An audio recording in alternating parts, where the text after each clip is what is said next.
ሰውየው ቤተክርስቲያን መጣና እንዲህ ብሎ ጸለያሉ። እግዚአብሔር ሆይ ትዳር ፈልጋለሁ ሚስት ስጠኝ አለው። እና ይገርማል እንዲህ ብሎ እግዚአብሔርን ነገረውና ከጸሎቱን ጨርሶ ሊነሳ ሲል እግዚአብሔር እንዲህ አለው፣ ልጄ የምትፈልጋት ሴት ደጅ ላይ ያለችልህና ተቀመጥ አለው። በጣም ተገረመ። እንደ ዛሬም አይነት ጸሎት ፈጥኖ ደርሶልኝ አያውቅም ብሎ የሚፈልጋትን ሴት ከደጅ ላይ ሊቀበላት ወጣና ቆመ ደጅ ላይ።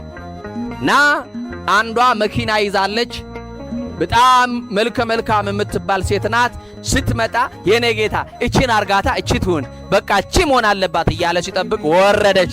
አሁን ወደ እኔ ልትመጣ ነው ማለት ነው ብሎ እጁን ዘርግቶ ይጠብቃል። እሷ መጣችና ቤተክርስቲያን ሰላም ለኪ ቅዱስ ቤተክርስቲያን አምሳለ ኢየሩሳሌም ተሳልማ ጸሎት አርጋ ደግሞ ቦርሷን ከፈት አረገችና ሙዳይ ምጽዋት ውስጥ ብር ሰጣ አው ተሳልማ ስትመለስ ምን ነው የኔ ጌታ ደጅ ላይ ናት ብለኝ የመጣችሁ እኮ ትታኘደች የመጣችሁ እኮ አለፈችኝ አለ።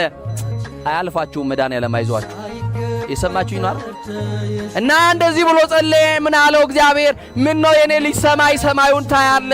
ልጅቷ እኮ አጠገብህ ነች፣ ጎንበስ ብለህ ፈልጋት አለው። ደነገጠና ዞር ሲል እንዴት አይነት መልካም ሴት፣ እንዴት አይነት ቆንጆ ሴት፣ ግን በእግሯ መራመድ ማትችል ሽባ፣ ግን አይናማ ሴት ጠይቋል፣ ግን አይነ ስውር ናት። ውበቷ ግን ይሄ ተብሎ የማይነገርላት ይሄ ቀረሽ የማይሏት ውብና ቆንጆ ሴት ለምጽዋት ተቀምጣለች። ምን ነው መድኃኔዓለም አይናማዋን ስጠይቅ አይነ ስውሯን ምታሳየኝ፣ በእግሯ ምትራመዷን መኪና ይዛ ምትመጣዋን ስጠብቅ ምን ነው በእግሯ ማትራመዷን ሽባዋን ይቺንማ አንተ እለፋት ብሎ ተወ። እለፋት አለው። ሽባ ስለሆነች እለፋት አለው። አይን ስለሌላት የእናንተ ምርጫና የእግዚአብሔር ሐሳቡን አያችሁት። መድኃኔዓለም ግን እንደዛ አለ። እየሰማችሁኝ ነው? አንተ ታልፋት ይሆናል። የጎደላት ነገር አለ ብለህ ልታልፋት ትችላለህ። የጎደለው መሙላት የምችለው ግን እኔ ነኝ። አይንህ እያየ አንድ ታምር ተመልከት አለው እግዚአብሔር።